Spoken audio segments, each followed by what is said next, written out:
आप देखते होंगे तो पाते होंगे कि जहाँ से भी आप रहने वाले हैं, जहाँ के रहने वाले हैं, आपके घर के आसपास जो कोई भी मार्केट लगता है, छोटा से छोटा बाज़ार लगता है, वहाँ आंध्र प्रदेश की मछली 1.5 केजी 2-2 केजी की मछलियाँ आपके छोटे छोटे बाज़ारों में मिल जाती है।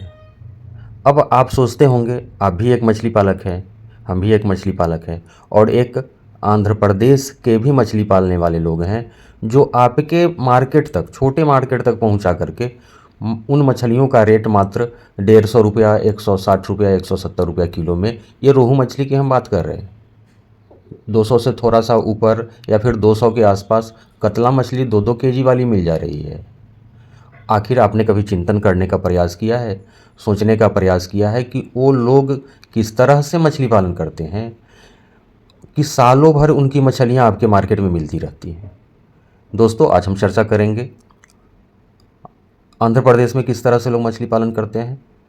आप भी क्या वह सिस्टम अपना करके, अपने आप में सुधार करके, उस टेक्नोलॉजी को, उस नियम को अपना करके उस तरह का मछली पालन कर सकते हैं क्या? अगर आप बिहार के रहने वाले हैं या फिर छत्तीसगढ़ के रहने वाले हैं या फिर यूपी के रहने वाले हैं, तो हम लोग देखते होंगे कि आखिर क्यों अपने यहाँ आंध्रा की मछली, यहाँ के जो भी लोग हैं खाने वाले, नॉनवेज खाने वाले, मछलियाँ खाने वाले, महीनों पुरानी मछली खाना पड़ रहा है। ये तो सिर्फ इसीलिए हो रहा है ना कि हम लोग मछली पालन करने वाले लोग उतना प्रोडक्शन नहीं निकाल पा रहे हैं। यही कारण तो है कि महीनों पुरानी मछलियाँ लोगों को खाना पड़ रहा है, चाहे वह बिहार के लोग हों, यूपी के लोग हों, छत्तीसगढ़ के लोग हों, कहीं के भी लोग हों। क्यों ना हम इस पे चर्चा करें कि कैसे हम भी उस तरह का प्रोडक्शन ले सकते हैं। मेरा नाम बबलू सिंह, बिहार हाजीपुर के रहने वाले। हमारा कोलकाता नेहाटी में मछली के बच्चों का काम होता है। उस तरह के मछली पालन के लिए हम हर समय प्रयासरत रहते हैं कि बिहार वाले का, यूपी वाले, छत्तीसगढ़ वाले लोगों का भी प्रोडक्शन उसी तरह का हो, जिसके लिए नंबर 1 पे आता है बच्चे का क्वालिटी। जब आप लोग अपने तालाब में बच्चे को स्टॉक करते हैं, उसके क्वालिटी पर ध्यान नहीं देते हैं। नंबर 2, बच्चे का साइज। अब बच्चे का साइज कहने से मेरा तात्पर्य है कि बड़ा बच्चा आपको डालना चाहिए।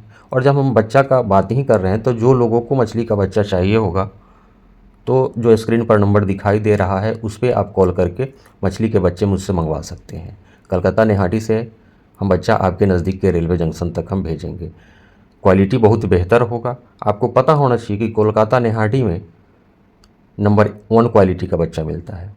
तो जैसा हम बता रहे थे, बच्चे का क्वालिटी पर आपको विशेष फोकस करना पड़ेगा। जब आप लोकल से बच्चे मंगवाते हैं तो वहाँ दिक्कत ये होता है कि वहाँ आपके आसपास में छोटे छोटे ब्रूडर से ब्रीडिंग कराया जाता है, और जब आप छोटे ब्रूडर का बच्चा अपने तालाब में डालते हैं तो स्वाभाविक है कि उसका ग्रोथ कम आएगा। दूसरा, अगर आप हमसे भी बच्चा मंगा लेते हैं, अब हम अमूमन 1 इंची साइज़ वाले बच्चे भेजते हैं आपके लिए, पूरे देश में भेजते हैं आपके ऑर्डर पे, तो आप उसको बड़े तालाब में डाल देते हैं। गलती आप यहीं कर लेते हैं। दिक्कत होता है कि यहाँ के किसानों को नर्सरी तालाब का अभाव है। अब बहुत सारे किसान ऐसे हैं जिनका तालाब 50 बाई 50 का है। जिस तालाब को नर्सरी तालाब होना चाहिए उसमें वे रोहू, कतला, ग्रास, सिल्वर, कॉमन का बच्चा डाल लेते हैं, आईएमसी और कार्प के बच्चे डाल लेते हैं। फिर स्वाभाविक है कि छोटे एरिया में और डेंसिटी भी काफ़ी हाई रख लेते हैं। बच्चा तो हम ही से मंगाते हैं, हम आपको बच्चा के क्वालिटी 1 नंबर देते हैं, उसमें नो डाउट, परंतु कम जगह में आप छोटे साइज का सीड, छोटे साइज वाले बच्चे, एक तो आपका तालाब का साइज छोटा होता है जो नर्सरी के योग्य है, उसमें आप मछली को 1 केजी करने का ठान लेते हैं। दिक्कत यहीं पे आ जाती है। अगर आपके पास भी छोटा तालाब है तो उसमें आपको छोटे मछली का पालन करना चाहिए। उसमें छोटे तालाब में सपोज आपका 40 बाई 50 का तालाब है, 30 बाई 30 का तालाब है, तो या तो आप इसको नर्सरी के रूप में यूज करिए, नहीं नर्सरी के रूप में यूज नहीं करेंगे तो आप इसमें सिंगी डालिए, मांगो डालिए, कवई डालिए। ये सब भी हाई वैल्यू फिश है, मार्केट में काफ़ी अच्छा रेट मिलता है। तो ये सब सोच करके आप मछली पालन करेंगे तो आपको ज़्यादा मुनाफा आएगा। और आंध्रा वाले भी इसी तरह से करते हैं। उनके पास कई कई नर्सरी तालाब होता है, वो स्पॉन डालते हैं किसी दूसरे नर्सरी में, फिर 2-3-4 इंची का होता है तो उसको किसी दूसरे नर्सरी में ट्रांसफ़र करते हैं। उसके बाद जब उनका बच्चा 50 ग्राम का हो जाता है तो किसी तीसरे नर्सरी में डालते हैं। जब उनका बच्चा 250-250 ग्राम का हो जाता है फिर वे कल्चर वाले तालाब में डालते हैं। यही कारण तो है कि कभी भी उनका मछली ख़त्म ही नहीं होता। मछली वहाँ का प्रोडक्शन, आंध्रा का प्रोडक्शन कभी ख़त्म होने का नाम ही नहीं लेता है, हर समय आपके मार्केट में भी मिलते रहता है। थोड़ा इस पर आपको सोचना पड़ेगा, समय समय पर मेडिसिन का प्रयोग करना पड़ेगा। और अगर आप पंगास का पालन करते हैं, अच्छी कंपनी का आप दाना खिलाएंगे।